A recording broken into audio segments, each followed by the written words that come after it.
چین دنیا کا سب سے زیادہ آبادی رکھنے والا ملک ہے. یہاں عظیم دیوار چین بھی ہے. چین کو 221 قبل مسیح میں ایک متحدہ ملک کے طور پر تسلیم کیا گیا. چین میں کن راجونوش کی حکومت تھی.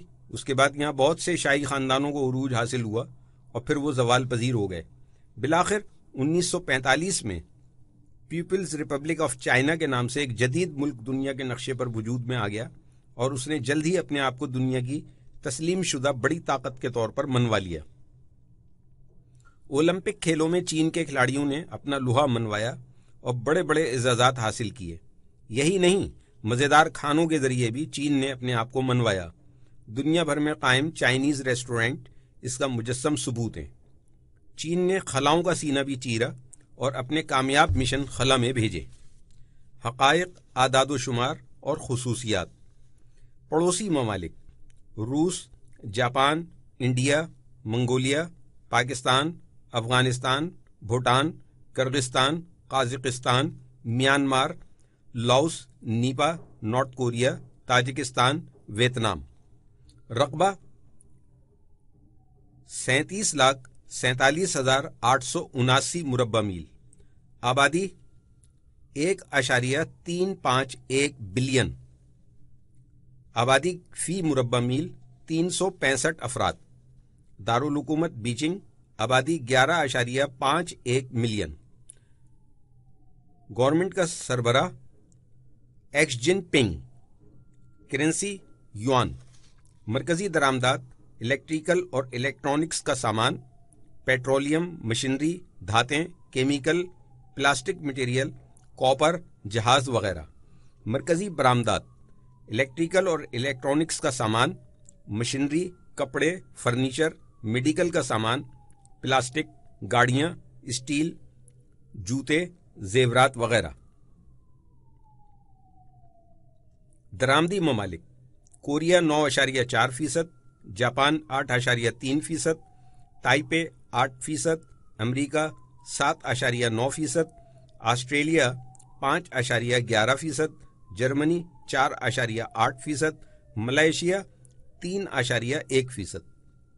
برآمدی ممالک: ہانگ کانگ 17.4%، امریکہ 16.7%، جاپان 6.8%، کوریا 4.1%، جرمنی 3%، نیدرلینڈ 2.7%، برطانیہ 2.3%، روس 2.2%.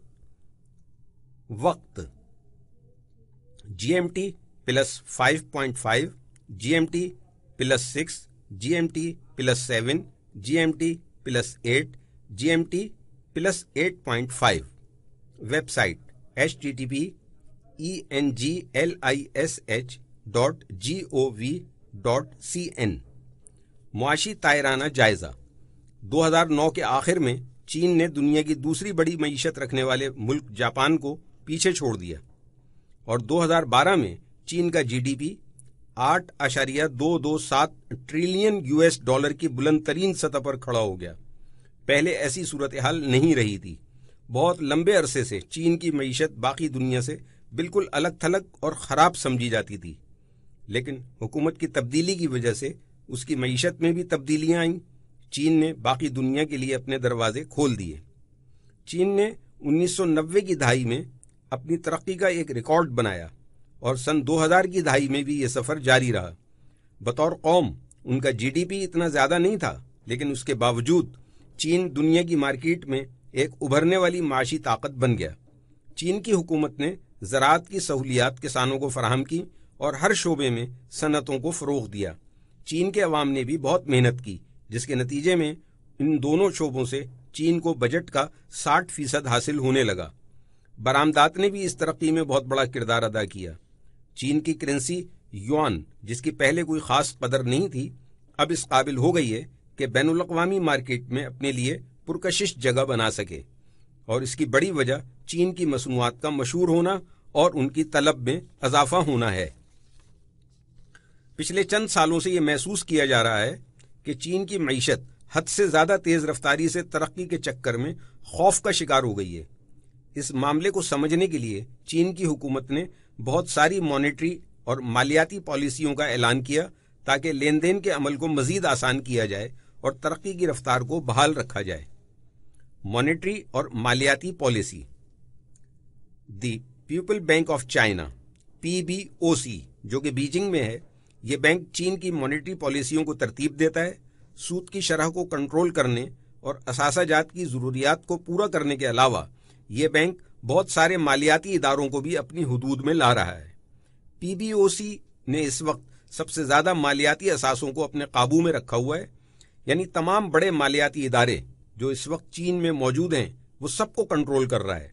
اس وقت اس نے $3 ٹریلین کے ٹریزری بل کو سنبھالا ہوا ہے، اور ہم یہاں پر دوسرے ممالک کے بانڈز کا ذکر نہیں کر رہے جو ان کے میزانیے پر موجود ہیں۔ یہ بات بڑی حیران کن لگتی ہے کہ چین نے کس طرح دوسرے ممالک کو معاشی ترقی کی شرائط پر اپنے حق میں ہموار کر لیا۔ چین PBOC شرح سود ایباکس سسٹم کے تحت متعین کرتا تھا، جو کہ 25 کے بجائے 9 پر تقسیم ہوتے تھے۔ ایباکس سسٹم کو اب چونکہ چین نے چھوڑ دیا ہے، اس لیے اس کو سمجھنے کی ضرورت رہتی ہے، لیکن اگر آپ اس کے بارے میں جاننا چاہتے ہیں تو wikipedia.com پر اس کو مزید پڑھ سکتے ہیں۔ چین نے چند سالوں پہلے اپنے روایتی طریقے کو چھوڑ کر 0.25 کی شرح سے شرح سود میں کمی اور اضافے کا طریقہ کار اپنا لیا ہے۔ حقیقت یہ ہے کہ PBOC معاشی اصلاحات کرنے کے لیے بہت بدنام ہے کہ وہ اس کے لیے شرح سود میں بہت زیادہ اور تندہی سے تبدیلیاں کرتا ہے۔ شرح سود سے ہٹ کر PBOC کے اندر یہ صلاحیت بھی ہے کہ مانیٹری پالیسی کے پس منظر میں بینکوں کے لیے اثاثہ جات کی شرح کو بھی کنٹرول اور ایڈجسٹ کرے۔ آپ دیکھتے ہیں کہ RRR کا حوالہ چینی بینکوں میں موجود رقم کے لیے دیا جاتا ہے، جس رقم کی بینکوں کو اپنے والٹ کے لیے ضرورت ہوتی ہے۔ یہ شرح کئی طرح کی ہوتی ہیں۔ PBOC اس قابل ہے کہ وہ رقومات کی گردش کو کنٹرول کر سکے اور اپنے اہداف کے مطابق افراط زر کے پھیلاؤ کو قابو میں رکھے۔ یوان کرنسی ایک ابتدائی یونٹ ہے، یعنی چین کی ماڈرن کرنسی ریمبی کا ابتدائی یونٹ ہے۔ ریمبی چین کی کرنسی کا سرکاری نام ہے، جبکہ یوان کا حوالہ سارے یونٹس کے لیے دیا جاتا ہے۔ اگرچہ چین ابھی اپنی ایکسچینج ریٹ پالیسیز کو حتمی شکل دینے کے مرحلے سے گزر رہا ہے اور اس میں اصلاح کر رہا ہے، اور ابھی تک یوان کرنسی ڈالر کے سامنے اتنی طاقتور نہیں ہوئی ہے، اس کا مطلب یہ کہ اگر امریکی ڈالر اوپر یا نیچے جاتا ہے تو یوان کرنسی کی قدر بھی اسی حساب سے حرکت کرنے لگ جاتی ہے، یعنی یوان کا شمار دنیا کی ان عام اور فوریکس مارکیٹ میں استعمال ہونے والی بڑی کرنسیز میں نہیں کیا جاتا۔ چین اور امریکہ کے درمیان یہ معاملہ ایک طرح کے تنازع کا سبب بن گیا ہے۔ چین کی کرنسی میں کون زیادہ دلچسپی لے سکتا ہے کیونکہ اس کی قدر کم ہے۔ اس صورتحال نے غیر تسلی بخش تجارتی ماحول بنا دیا ہے، یعنی چینی کرنسی کے ساتھ ٹریڈ آسان نہیں ہے، لیکن یہ چین کی ترقی کا سب سے مرکزی ڈرائیور بھی ہے۔ چین بہت آہستگی سے اپنی کرنسی کی قدر کو بڑھانے کی کوشش کر رہا ہے۔ انہوں نے بڑے آہستہ انداز سے اپنے بانڈز کو ہانگ کانگ میں متعارف کروا دیا ہے۔